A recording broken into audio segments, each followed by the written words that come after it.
Olá! Hoje nós vamos estudar os capítulos 14 a 16 do livro de Romanos, encerrando este livro. Versículos 1 a 12 do capítulo 14. A exortação aqui é dirigida aos fortes na fé, pois eles são tentados a entrar em discussões com aqueles que têm uma fé mais fraca. Os fortes na fé estão agindo com a crença de que todos os alimentos são permitidos. Observe que Paulo não diz que os fracos na fé demonstram ter fé ao se absterem. Os fracos comem apenas legumes, provavelmente para evitar o risco de comer alimentos impuros. Os fortes na fé estão propensos a ridicularizar e zombar dos fracos, dos que têm uma consciência melindrosa. Por outro lado, os fracos estão propensos a julgar aqueles que se sentem livres para comer de tudo. Os fracos não devem continuar julgando, pois Deus aceitou os crentes fortes. Não é atribuição dos fracos, como companheiros de serviço, julgar os fortes. Os fortes estão em pé ou caem diante de Deus, mas estarão em pé diante de Deus, justos no dia derradeiro, porque Deus lhes dará a graça que os guardará da queda. Os fracos pensavam que alguns dias eram mais importantes que outros. Levando em conta o contexto judaico, levando em conta o contexto judaico, o dia supremo em vista aqui é certamente o sábado. Os fortes consideravam todos os dias como sendo iguais. Ambas as opiniões são permitidas. Cada pessoa deve seguir sua própria consciência. Digno de nota é que o sábado já não é mais um compromisso obrigatório para Paulo, e sim uma questão de convicção pessoal. Ao contrário dos outros 9 mandamentos de Êxodo 20, versículos 1 a 17, o mandamento do sábado parece ter sido parte das leis cerimoniais da Aliança Mosaica, semelhante às leis alimentares e às leis sobre sacrifícios, todas as quais já não são obrigatórias aos crentes da nova aliança. No entanto, continua sendo sábio adotar períodos regulares de descanso do trabalho. Períodos regulares de culto também são ordenados aos cristãos. Quer se observe um dia especial, ou se coma de todos os alimentos, ou ainda se abstenha de alguns alimentos, o importante é fazê-lo para a honra do Senhor e para dar graças a Deus. Os fortes não devem desprezar os fracos, e os fracos não devem julgar os fortes, pois todos comparecerão diante de Deus, que julgará todos no dia derradeiro. Versículos 13 a 23. Nosso alvo deve ser contribuir para que todos os crentes cresçam à maturidade espiritual e não impedir o seu progresso. Um cristão forte deve viver em amor e não violar a consciência de um crente fraco. A consciência é a faculdade moral da mente. Ela pode ser educada por Deus através do Espírito Santo, mas nunca devemos instruir alguém a ir contra a sua consciência. Podemos causar a ruína espiritual de uma pessoa instruindo-a a ignorar ou violar sua consciência. A liberdade cristã será difamada se o amor não governá-la. Ou seja, a comida nunca deve ser uma preocupação prioritária em nossas vidas, mas devemos promover justiça e paz e alegria nas igrejas. Nossas ações devem servir a Cristo e contribuir para o crescimento e desenvolvimento de outros cristãos. O senso de liberdade cristã nessas questões não deve ser expresso numa ação pública se outro cristão considera escandalosa essa liberdade. Por exemplo, um muçulmano convertido, que nunca comeu carne de porco nem bebeu vinho, poderia tropeçar se visse um cristão fazendo alguma coisa dessas. Agora nós vamos estudar o capítulo 15, versículos 1 a 13 do capítulo 15. O caminho do amor exige do forte na fé que ceda à consciência dos fracos.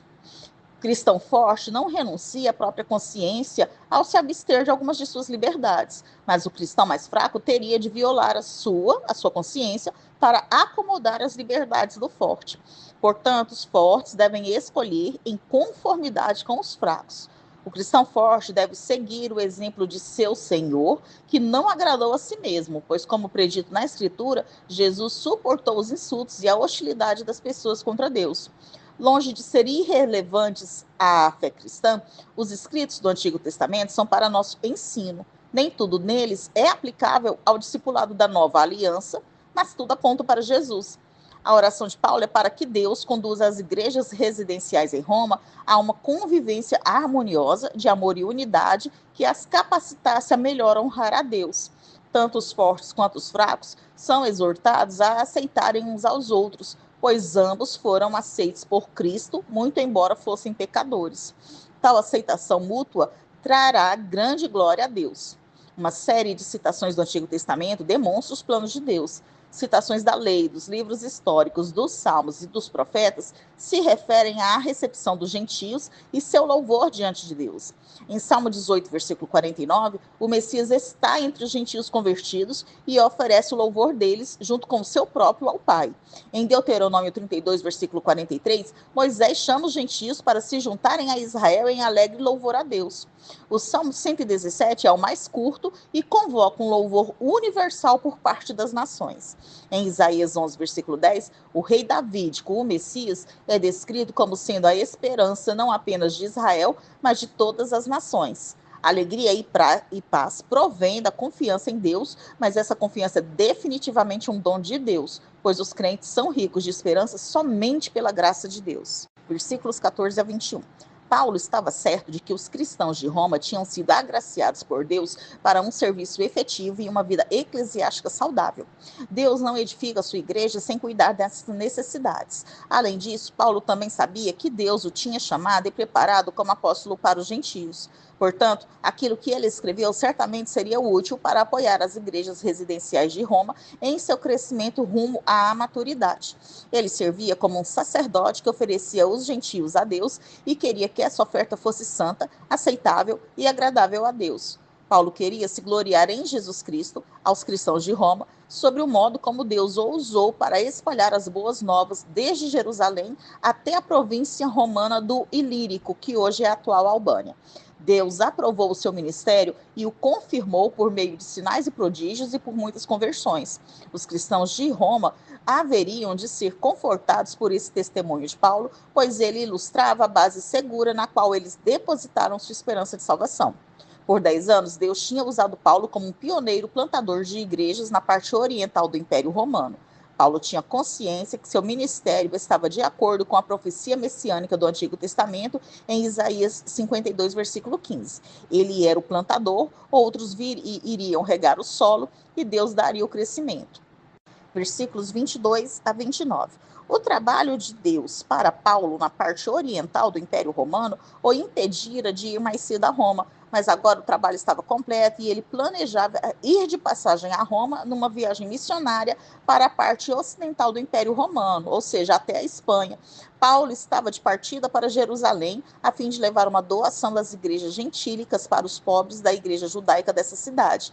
Ele planejava ir em seguida para Roma e ele pouco sabia que seria realmente levado a Roma sob custódia.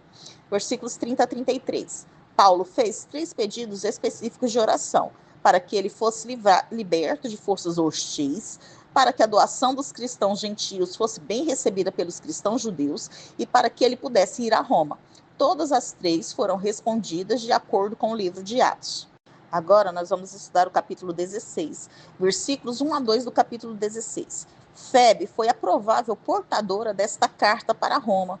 Paulo a elogia por seu serviço e pede à igreja que assista Febe, pois ela havia ajudado muitas pessoas. Febe serviu de protetora, provavelmente com apoio financeiro e hospitalidade. Versículos 3 a 16. Priscila e Áquila eram colaboradores de Paulo. Eles tiveram igrejas em suas casas, instruíram Apolo e arriscaram sua vida para salvar Paulo. Epêneto foi o primeiro da Ásia a se converter a Cristo. Adrônico e Júnias provavelmente eram uma equipe ministerial formada por marido e mulher. A palavra apóstolo aqui pode ser usada num sentido não técnico, referindo-se a um mensageiro e não a um apóstolo comissionado como Paulo. Os da casa de Aristóbulo provavelmente se refere aos servos da família de Aristóbulo. Alguns supõem que Aristóbulo era neto de Herodes o Grande e irmão de Herodes Agripa I, mas esta suposição é duvidosa. Os da casa de Narciso se refere aos servos da família de Narciso. Alguns estudiosos pensam que Narciso era o liberto rico que servia o imperador Cláudio e que fora obrigado pela mãe de Nero, Agripina, a matar-se quando Nero se tornou imperador em 54 d.C. Rufo era provavelmente o mesmo Rufo cujo pai era Simão Cireneu, que ajudou a carregar a cruz de Jesus. Os cristãos saudavam-se mutuamente com um beijo santo para expressar seu terno afeto uns pelos outros. Versículos 17 a 24. Paulo advertiu os cristãos em Roma para estarem alertas e se desviarem de falsos mestres. Nos versículos 21 a 23, aqueles que estão com Paulo saúdam os romanos. Timóteo era o mais famoso cooperador de Paulo e provavelmente seu mais amado colega de ministério. Lúcio provavelmente não é o Lúcio de Cirene mencionado em Atos 13, versículo 1, nem esse Lucas é o autor do Evangelho de Lucas e do livro de Atos dos Apóstolos. Jason provavelmente é a mesma pessoa que aparece em Atos 17. E Sosípatro provavelmente é Sópatro de Bereia. Tércio serviu como escriba ou secretário de Paulo para a carta. No século I, era comum que aqueles que escrevessem cartas as ditassem a um secretário. Porém, o conteúdo da carta é claramente de Paulo. Gaio aqui não é o Gaio de Derbe, e sim o Gaio de Corinto. É difícil saber se Erasto é a mesma pessoa mencionada em Atos 19, versículo 22. Versículos 25 a 27. Paulo não quis dizer que sua pregação não refletia uma revelação direta de Deus. Ele se referia ao evangelho tal como ele tinha fielmente pregado, um evangelho de graça para todas as nações. Em eras passadas, esse evangelho era um mistério que esteve oculto enquanto Deus dirigia a história até chegar à plenitude dos tempos. Em Cristo, o mistério é revelado ao mundo. Nós terminamos aqui o estudo do livro de Romanos.